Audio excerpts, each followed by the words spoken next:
Good morning students. संस्कार science academy online class में आपका फिर एक बार हार्दिक स्वागत, अभिनंदन। डियर स्टूडेंट, लास्ट क्लास में हमने गैमेट्स या युग्मकों का स्थानांतरण हमने पढ़ा था। हमने जितनी भी घटनाएं हैं जो लैंगिक जनन के दौरान होती हैं उनको 3 भागों में विभक्त किया था। पहली थी निषेचन पूर्व, और इस निषेचन पूर्व में हमने 2 घटनाएं ली थी। एक युग्मकों का निर्माण और सेकेंड युग्मकों का स्थानांतरण, जिसमें हमने पादपों में आपको कुछ परागण के बारे में बताया था, स्वपरागण और परपरागण के बारे में बताया था। डियर स्टूडेंट, इसके बाद जब युग्मकों का स्थानांतरण हो गया है, पादपों में परागण क्रिया हो गई है, चाहे वो सेल्फ पॉलिन स्वपरागण हो चाहे वो परागण हो। इसके पश्चात हम सेकंड बात करते हैं। जो सेकंड घटना है वो है निषेचन। आपसे ये पूछा जाए फर्स्टली कि फर्टिलाइजेशन या निषेचन है क्या, तो आप सिंपल ये कह सकते हैं कि युग्मकों के संलयन को, युग्मकों के आपस में मिलने को हम लोग निषेचन कहते हैं। लेकिन इसमें प्रॉपरली आप क्या जोड़ सकते हैं, जो निषेचन होता है वो युग्मकों के बीच में होता है कन्फर्म। तो कैसे युग्मक हैं? युग्मक कैसे हैं? अगुणित हैं। नंबर 2, उनमें उनका क्या हो रहा है? संलयन हो रहा है, उनका फ्यूज़न हो रहा है, आपस में मिल रहे हैं, और संलयन के फलस्वरूप क्या बन रहा है? युग्मनज बन रहा है, जो कैसा होता है? एक कोशिकीय, लेकिन कोशिका एक ही है, एक कोशिकीय, लेकिन साथ में कैसा होता है? डिप्लॉइड या द्विगुणित संरचना होती है। जैसे कि मैंने आपको बताया, अब निषेचन की परिभाषा क्या हो जाती है अपनी? अगुणित नर और मादा युग्मकों के संलयन को क्या कहते हैं? निषेचन कहते हैं। जिससे ये अपने पास अगुणित नर युग्मक हो गया और अपने पास ये अगुणित मादा युग्मक हो गया। ऐसी कंडीशन में नर और मादा युग्मक जो कि दोनों की दोनों कैसे हैं? अगुणित हैं। इनके संलयन के फलस्वरूप जो संरचना बनी वो बनी 2n। ये एक कोशिका है जो कि युग्मनज है। ओके जी। तो आपसे पूछ सकते हैं कि निषेचन क्रिया के फलस्वरूप किसका निर्माण होता है? तो निषेचन क्रिया के फलस्वरूप युग्मनज का निर्माण होता है, जो एक कोशिकीय और कैसा होता है? द्विगुणित होता है। एक बार फिर निषेचन किसे कहेंगे? तो आपका आंसर होगा अगुणित नर और मादा युग्मकों के संलयन की क्रिया को निषेचन कहा जाता है। निषेचन के फलस्वरूप एक कोशिकीय द्विगुणित युग्मनज का निर्माण होता है। देखिए यहाँ पर एक कोशिकीय युग्मनज या द्विगुणित युग्मनज बना है, तो इससे एक जो धारणा है उस धारणा की पुष्टि होती है कि किसी भी बहुकोशिकीय जीव का निर्माण हमेशा एक कोशिकीय संरचना से होता है। यही कोशिका आगे चलकर विभाजन करेगी और विभाजन करके क्या करेगी बेटा? भ्रूण का निर्माण करेगी। यानी भ्रूण किससे बनता है? जाइगोट या युग्मनज से बनता है।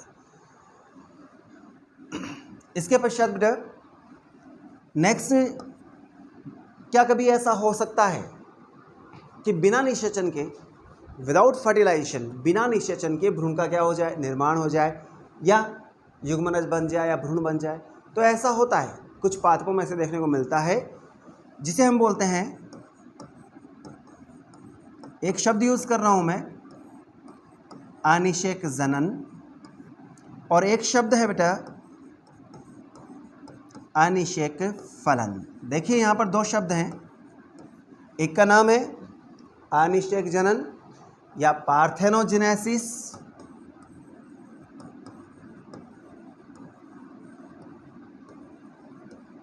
और सेकेंड जो टर्म यूज़ की है वो है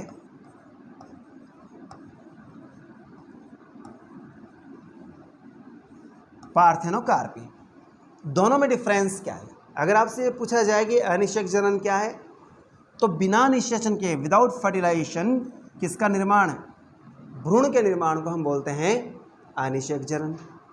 और यही यदि बिना निषेचन के क्या बन जाए, फल बन जाए, तो इसे बोलते हैं अनिषेक फलन। तो अनिषेक फलन किसे बोलेंगे? बिना निषेचन की क्रिया के फल के निर्माण को अनिषेक फलन कहते हैं, और बिना निषेचन के भ्रूण के निर्माण की क्रिया को अनिषेक जनन कहते हैं। ऐसे फल जो कौन सी क्रिया से बनते हैं? अनिषेक फलन या पार्थेनोकार्पी से बनते हैं। वो सीडलेस होते हैं, यानी उनमें क्या नहीं पाए जाते? बीज नहीं पाए जाते। तो ऐसे फल कैसे होते हैं? बीज रहित होते हैं। इसमें एग्जाम्पल आप दे सकते हैं, केला है, आप इसमें एग्जाम्पल दे सकते हैं पपीता है। देखो, जो नेचुरली पपीता होता है उसमें फर्टिलाइजेशन होता है, बट अभी जो हम आर्टिफिशियली टेक्निक काम में ले रहे हैं उनमें विदाउट फर्टिलाइजेशन हम क्या करते हैं? पपीता का या पपाया का निर्माण करते हैं। ऐसी कंडीशन में पपीता में भी आजकल क्या नहीं होते? बीज नहीं होते हैं। नेक्स्ट बात करें कि ये जो निषेचन क्रिया है ये कहाँ पर संपन्न होती है? तो वास्तव में हम निषेचन क्रिया को दो भागों में बांट सकते हैं। एक तो होता है कौन सा निषेचन? आंतरिक निषेचन। और एक जो निषेचन क्रिया है वो होती है बाह्य निषेचन। आई रिपीट, आंतरिक निषेचन और बाह्य निषेचन। निषेचन कितने प्रकार का हो गया जी? दो प्रकार का हो गया। आंतरिक निषेचन किसे कहेंगे? आपसे पूछे कि व्हाट इज इंटरनल फर्टिलाइजेशन, आंतरिक निषेचन क्या है? तो वह निषेचन क्रिया जो कहाँ पर? मादा शरीर के अंदर संपन्न होती है, उसे हम बोलते हैं कौन सा निषेचन? आंतरिक निषेचन। अब आप ये कहें कि सर मादा शरीर के अंदर आपने सिंपली फैलोपियन ट्यूब या अंडवाहिनी शब्द क्यों यूज़ नहीं किया? तो इसका सीधा सा रीज़न है कि बेटा मैं पादपों में आपको जनन पढ़ा रहा हूँ, न कि जंतुओं में। और पादप मादा शरीर के अंदर आप जानते हैं कि मादा शरीर के अंदर मादा जननांग में ये होगा, और पादपों में क्या नहीं पाया जाता है? फैलोपियन ट्यूब या अंडवाहिनी नहीं होती है। तो मादा शरीर के अंदर हुआ तो कौन सा निषेचन हो गया? आंतरिक निषेचन। यदि मादा शरीर से निषेचन कहाँ हो रहा है? बाहर हो रहा है, तो उसे बोलेंगे एक्सटर्नल फर्टिलाइजेशन या बाह्य निषेचन। अब सिंपल सी बात अपन यहाँ बात करें कि बाह्य निषेचन जो है वो कहाँ पर होता होगा?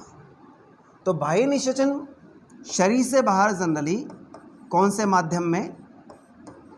जलीय माध्यम में संपन्न होता है।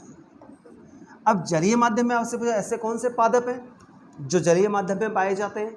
तो सिंपली अपन बात करें, जो शैवाल होते हैं उनमें जल के अंदर कौन सी क्रिया होती है? निषेचन क्रिया होती है, नंबर वन। नंबर दो, स्पेशली जो ब्रायोफाइट्स प्लांट है, ब्रायोफाइट को भी निषेचन के लिए किसकी आवश्यकता होती है? जल की आवश्यकता होती है।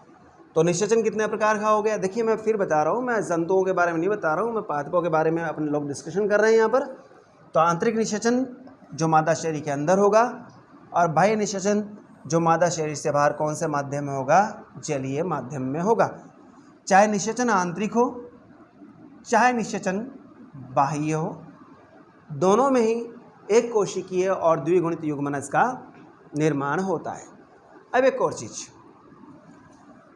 निषेचन की सफलता को बढ़ाने के लिए, निषेचन हो, कन्फर्म हो, तो निषेचन की सफलता को बढ़ाने के लिए हमेशा जो नर युग्मक होते हैं वो संख्या में अधिक बनते हैं, क्योंकि अधिकांश युग्मक उनका जीवन काल बहुत ही कम होता है। तो अधिकांश युग्मक मादा युग्मक के पास पहुंचने से पहले डेस्ट्रॉय या क्या हो जाते हैं? नष्ट हो जाते हैं। तो ये क्वेश्चन पूछा जा सकता है कि क्या कारण है कि नर में, चाहे वो पादप हो चाहे वो जंतु हो, कि नर युग्मक ज़्यादा क्यों बनते हैं? तो निषेचन की सफलता को बढ़ाने के लिए, निषेचन की संभावना को बढ़ाने के लिए हमेशा नर युग्मक मादा युग्मक से संख्या में क्या होते हैं, अधिक होते हैं। अब इसके पश्चात लास्ट पॉइंट वो है कौन सी घटनाएं निषेचन पश्च घटनाएं कि निषेचन के पश्चात क्या क्या होता है। पहला मैंने बताया इसमें किसका निर्माण होगा, भ्रूण का निर्माण, फिर होगा पादप है बीज का निर्माण, और फिर होगा फल का निर्माण। तो अभी जो हम पॉइंट ले रहे हैं बेटा वो है कौन सा, फॉर्मेशन ऑफ एम्ब्रियो या भ्रूण का निर्माण। सिंपली होगा क्या, ये मान लेते हैं अपने पास कोई मेल गैमेट है और ये अपने पास फीमेल गैमेट यानी मादा युग्मक है। इन दोनों में कौन सी क्रिया हो गई, इन दोनों में फर्टिलाइजेशन या निषेचन क्रिया हो गई, और निषेचन क्रिया के फलस्वरूप क्या बना, युग्मनज बना, जैसा कि मैं पहले बता चुका हूँ। और युग्मनज कैसा होता है, द्विगुणित होता है और एक कोशिकीय होता है। अब इस युग्मनज में जो कि 2n है, इसमें लगातार क्या होगा,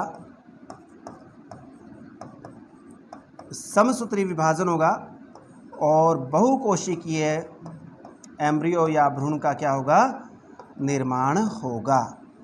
अब आपसे ये पूछा जाए क्या इसका कोई टर्म है कि एक कोशिकीय युग्मनज से बहुकोशिकीय भ्रूण बने, तो इसके लिए एक शब्द आता है, वो आता है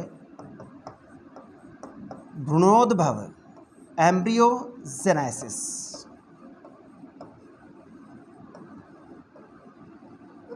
आज से पूछा है एम्ब्रियोजेनेसिस क्या है, तो आपकी बेस्ट डेफिनेशन क्या होगी, एक कोशिकीय द्विगुणित युग्मनज से, आई रिपीट, एक कोशिकीय द्विगुणित युग्मनज से समसूत्री विभाजन द्वारा क्या बनने की क्रिया, बहुकोशिकीय भ्रूण बनने की क्रिया को हम लोग क्या बोलते हैं, भ्रूणोद्भवन या एम्ब्रियोजेनेसिस कहते हैं। और पादपों में भ्रूण कहाँ पाया जाता है, तो पादपों में भ्रूण हमेशा किसके अंदर होता है बेटा, सीड के अंदर होता है, बीज के अंदर होता है। ये हो गया अपने पास कौन सा, भ्रूण का निर्माण। अब नेक्स्ट होना चाहिए किसका, बीज का निर्माण। अब उससे पूछा जाए कि बीज कैसे बनता है, तो देखिए इधर आप गौर करेंगे, ये अपने पास बीजांड है, इस बीजांड पे ये इंटेग्यूमेंट या अध्यावरण है, यहाँ पर ये वर्तिकाग्र है, ये वर्तिका है, और ये जो कंप्लीट भाग जो मैं बना रहा हूँ ये कौन है, अंडाशय है। ओके, तो यहाँ पर ये जो बीजांड है, ये जो पूरी संरचना है, ये ओव्यूल या क्या है, बीजांड है। इसी बीजांड से निषेचन के पश्चात क्या होगा, बीज का निर्माण होगा। बीज की संरचना किस प्रकार की होती है, बीज कितने प्रकार के होते हैं, ये अपना आगे का पॉइंट होगा। लेकिन फिलहाल आपको ध्यान रखना है कि बीज का निर्माण जो होता है वो किससे होता है, बीजांड से होता है। कब, निषेचन के पश्चात। फिर हम बात करें किसका निर्माण, फल का निर्माण। ये जो बीजांड है ये किस में कन्वर्ट हो गया है, बीज में। तो ये जो है जिसे हम बोलते हैं ओवरी या अंडाशय, इस अंडाशय से क्या बनता है, फल बनता है। इसका मतलब आपसे पूछा है कि फल किससे बनता है, तो ओवरी या अंडाशय से बनता है निषेचन के पश्चात। और फल के अंदर इसीलिए क्या पाए जाते हैं, देखो फल के अंदर क्या पाए जाते हैं, बीज पाए जाते हैं। बीज कितने होंगे ये डिपेंड करता है फल में पाए जाने वाले बीजांड की संख्या पर। अगर बीजांड सिंगल है तो उम्मीद करते हैं कि बीज कैसे होंगे, सिंगल होंगे। और बीजांड की संख्या ज़्यादा है तो बीज के अंदर फल के अंदर अत्यधिक मात्रा में क्या पाए जाएंगे, बीज पाए जाएंगे। ये हमारे पास हो गया निषेचन पश्चात घटनाएं। कौन कौन सी घटनाएं हो गई, भ्रूण का निर्माण, बीज का निर्माण, फल का निर्माण। फल किससे बनता है, अंडाशय से, और बीजांड से क्या बनता है, बीज। भ्रूणोद्भवन किसे बोलते हैं, तो आप बोलेंगे एक कोशिकीय युग्मनज से समसूत्री विभाजन द्वारा बहुकोशिकीय भ्रूण बनने की क्रिया को एम्ब्रियोजेनेसिस या भ्रूणोद्भवन कहते हैं। ओके, आज की क्लास यहाँ तक की। Thanks, have a good day. जय हिंद, जय भारत।